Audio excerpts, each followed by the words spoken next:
What's up, Coach? Hey, Coach. Open up for questions. Coach, we've heard that Coach Kelly's defense is kind of a complicated one. As the defense as a whole is kind of Complicated. Why do you? just like complex. There's a lot that goes into it. Okay, As it's not complicated. I just mean like there's a lot that goes into it. Complex. A lot of things you guys like to run. As the defense as a whole has gotten a grasp of it through as the season has gone on, do you think that's led to kind of some of the better performances that you've seen since the bye week? Yeah, and what we've had better is more buy-in and attention to detail. I don't know if I wouldn't say it's complex or complicated. It's the same defense that a majority of the NFL teams run. Same defense that Coach Saban runs and defense that they run over at UGA. So, you know, it's a defense that ultimately help these guys in the future. But I think what has helped us is guys being accountable and doing their job. If you go back and look at all the explosive plays that we give up, if we could sit down with you and watch tape, you'll see that someone did not do their job. And if they had did their job, then it would have been a gain of nothing or a minimal gain. Wouldn't have gave up an explosive is what I'm saying. So I just think it's been more buy-in, and the coaches have done a better job at putting the burden of responsibility on the players. Hey, get the call, give the call, line up and do your job, execute your job. That's what I think it's been. How have the guys in your bug group graded out in your eyes this season? Well, I grade hard, you know, so even if they play well, then now I'm a really attention to detail and grading the little things. Did you false step? Did you take the right angle to the ball? Did you communicate pre-snap? Is your alignment right? So it's hard to grade out well with me, but they've been doing better. I like my group because they hold each other accountable. You know, they hold each other accountable, and man, they all try to live up to the standard of what we said in the room, and that's what I like.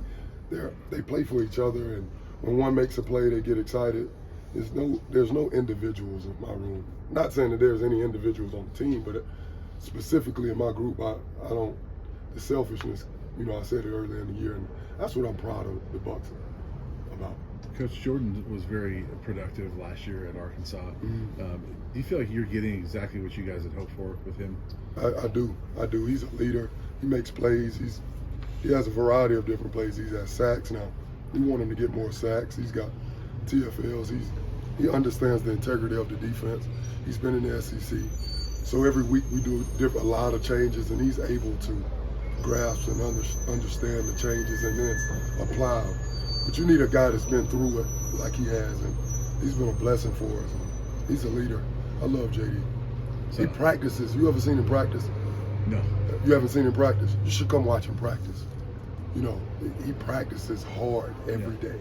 So ultimately, that's the standard. So all the other guys practice hard. But, so with that, I mean, this is obviously his only year here. You got a lot of guys that are going to come back. How much of an impact can he make on those guys that are coming back? He does. You know, because I can revert back to him like, hey, do you guys remember JD? And I'll show a lot of his tape next year of the way it looks when you do it right. He has a lot of teach tape clips that I'll keep for a long time, whether it's striking blockers, putting edges on defenses, whether it's slanting inside, running rush games, rushing the passer. He'll be a guy I use as an example for a long time. Jordan was very complimentary of Arden and kind of his progress. Is he that guy that you feel like is about to take that next step and become the guy of the room maybe going into next year? He should be. Arden is extremely talented. And when he turns it on, he's on. But I could very well see Arden filling those shoes. He's another guy from the SEC, so he understands about, you know, the importance of going against good competition, and he's went against good competition. But I expect him to develop. He's like a freshman. I mean, coming into this year, he had 3 more years. So I think in a couple more, he'll be ready. He'll be ready. He can play. He can play. Anything else for Coach? What do you feel like is your biggest takeaway, the biggest thing you've learned about yourself this year at CU? Oh, myself? I don't take anything for granted. I try to teach my guys from the ground up, elementary school. We go back to like center, over the center is a 0 technique. A shade to the right or left is a shade technique. We call it a shade, or 1. Inside shade of the guard is a 2-eye.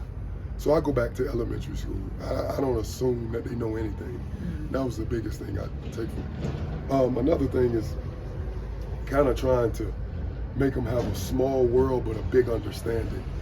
How can I take this material and not dummy it down, but just put it in their terms for a 20-year-old to understand it. You know, a complex scheme and make it where a 20 or 21-year-old. So that's been a lot of fun for me as teaching. I've learned that I'm a pretty good teacher. And it's only until you get through in the fire and like, hey, you got to do it. But I did it a lot at Texas A&M, so I was ready for it, but I don't assume anything. I'm going to start from ground zero. We've seen Kyrie kind of line up at different spots all over the line, just to maybe just maximize his ability to get the best four pass rushers on the field for certain downs. What about him makes you guys so confident that he can rush from different spots in the line? Well, Kyrie's got to be a complete player, and he knows that. He's got to be firm enough and physical enough to stop strike blockers and stop the run. And that's what he's got to work off during the offseason. You know, he's 220, 25 pounds. I want him at 240, 245, so he can withstand in the run game. But he is a good pass rusher. But he didn't come here just to be a good pass rusher. He got to be a complete football player. Nobody's getting drafted only being a pass rusher, you know, or just stopping the run. So he's got a lot he need to work on during the offseason, putting on weight, being more physical. And he's played more physical. But he is a good pass rusher. He is. Coach, Leonard and Chaz have earned And that's been themselves. beneficial to us, you know, moving him around. in Yeah. that spot. Leonard and Chaz have earned themselves some playing time these last few weeks. How have you viewed their progression as the season's gone on?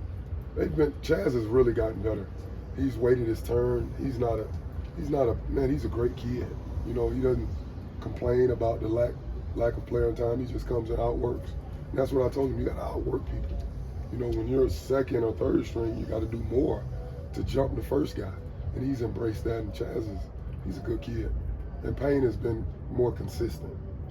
And Payne needs to be more physical in the run game, he knows that. And he needs to, you know, be more productive in the pass, but he's done everything. They've both done everything we've asked them to do. That's all you can ask. Last question. Good. Thank you, Coach. Thanks, Coach. Thank y'all.